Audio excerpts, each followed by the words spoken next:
पिछली श्रृंखला में हमने सुभद्रा कुमारी चौहान पर विचार किया और यह जाना कि सुभद्रा कुमारी चौहान आधुनिक युग की कवयित्री थी, जिनका जन्म 1904 में तथा मृत्यु 1948 ईस्वी में हुई थी। यह वह समय था जब पूरा देश स्वतंत्रता के लिए बेचैन था और अंग्रेज़ों के दमन चेक में झुलस रहा था।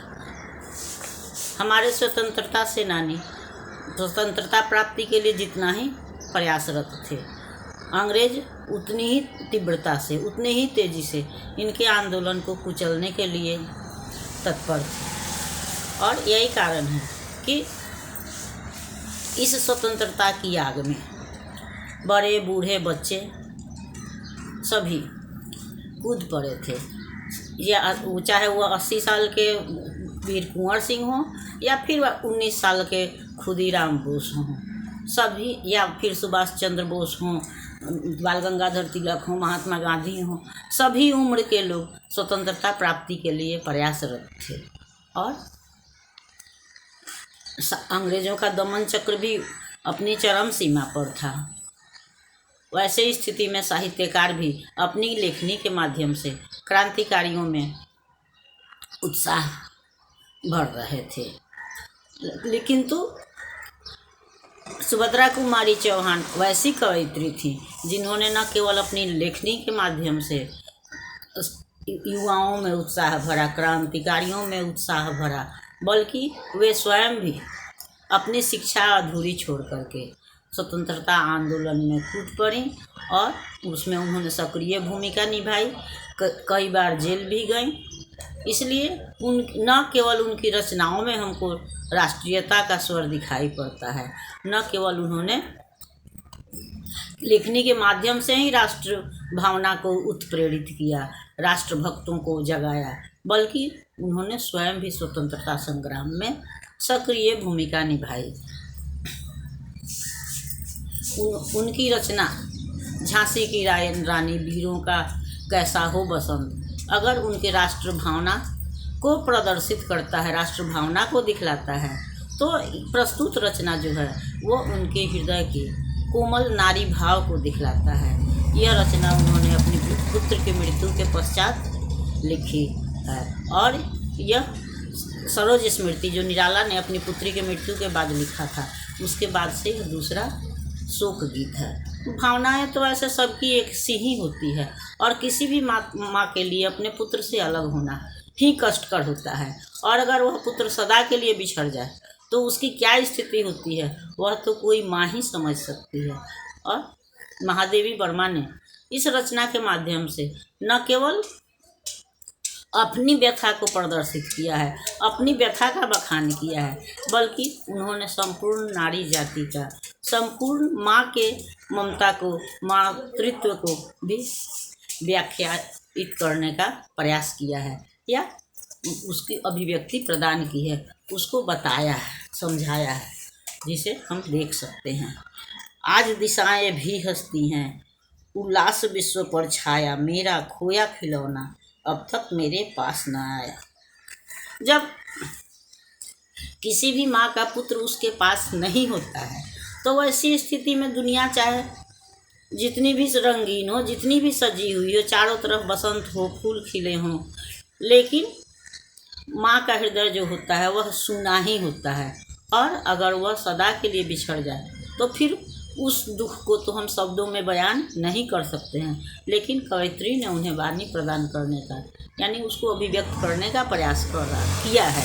वो कह रही हैं कि आज चारों तरफ दिशाएं हंस रही हैं, यानी कि दिशा जो है प्रफुल्लित है, फूल खिले हैं, चारों तरफ सजे हैं, लोग हर्ष उल्लास में, खुशी में डूबे हुए हैं, लेकिन पूरा विश्व जो है, विश्व पर खुशी छाई हुई है, बसंत का मौसम है या सुहावना मौसम है। लेकिन मेरा जो खोया हुआ खिलौना है, या पुत्र को उन्होंने खिलौना कह करके संबोधित किया है, या पुत्र को उन्होंने खिलौना बताया है, तो लेकिन मेरा खिलौना जो है वह मेरे पास नहीं आया। कहने का मतलब कि मौसम बदल गया, लेकिन जो व्यक्ति चला जाता है वो लौट के नहीं आता है, चाहे जितने भी मौसम जाएं आएँ, लेकिन जो चला जाता है वह नहीं आता है। और इस दर्द को वही समझ सकता है जिसने किसी को खोया है।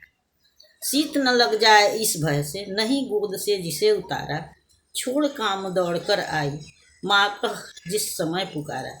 जो हर माँ बच्चे की एक आवाज़ पर सारे काम छोड़ करके जाती है, वह कोशिश करती है कि उसके बच्चे को थोड़ा भी ठंड नहीं लगे, बच्चा रोए नहीं, या बच्चा किसी प्रकार का कष्ट नहीं। लेकिन जब वही बच्चा अगर हमसे दूर हो जाता है तो उस स्थिति में क्या कष्ट होता है, उसका वर्णन शब्दों में नहीं किया जा सकता है। थपकी दे दे जिसे सुलाया, जिसके लिए लोरियां गाई, जिसके मुख पर जरा मलिनता, देख आँख में रात बिताई। जिस बच्चे के आराम के लिए हम रात को भी रात नहीं समझते हैं, उसकी एक आवाज़ पर हम उठ कर के तत्पर होकर के दौड़ते हैं, या भरसक हमारी कोशिश रहती है कि बच्चे को कोई कष्ट नहीं हो, उसको ठंड नहीं लगे, इसके लिए हम गोद में लिए काम करते हैं, और बच्चा जग न जाए इसलिए अगर सोता है तो उसको थपथपाते रहते हैं। तो वैसी स्थिति में और जरा भी उसका मलिन चेहरा जो है वह थोड़ा भी मुरझाता है तो लगता है कि बच्चे को कष्ट है, और उसको दूर करने के हम प्रयास में लग जाते हैं। जिसके लिए भूल अपनापन, पत्थर को भी देव बनाया, कहीं नारियल दूध बतासे, कहीं चढ़ाकर शीश नवाया। उस बच्चे के लिए हम अपनी आन बान भी भूल जाते हैं, अपनी सुख सुविधा भी भूल जाते हैं। भगवान तो भगवान, मंदिर तो मंदिर। अगर कोई कह देता है तो हम लोग वृक्ष की भी पूजा करते हैं, पत्थरों की भी पूजा करते हैं, जहाँ नहीं जाना चाहिए वहाँ भी जाते हैं कि किसी तरह से हमारा बच्चा जो है वह स्वस्थ रहे। लेकिन फिर भी कोई कुछ न कर सका, छिन ही गया खिलौना मेरा, मैं असहाय विवश बैठी ही रही, उठ गया छौना मेरा।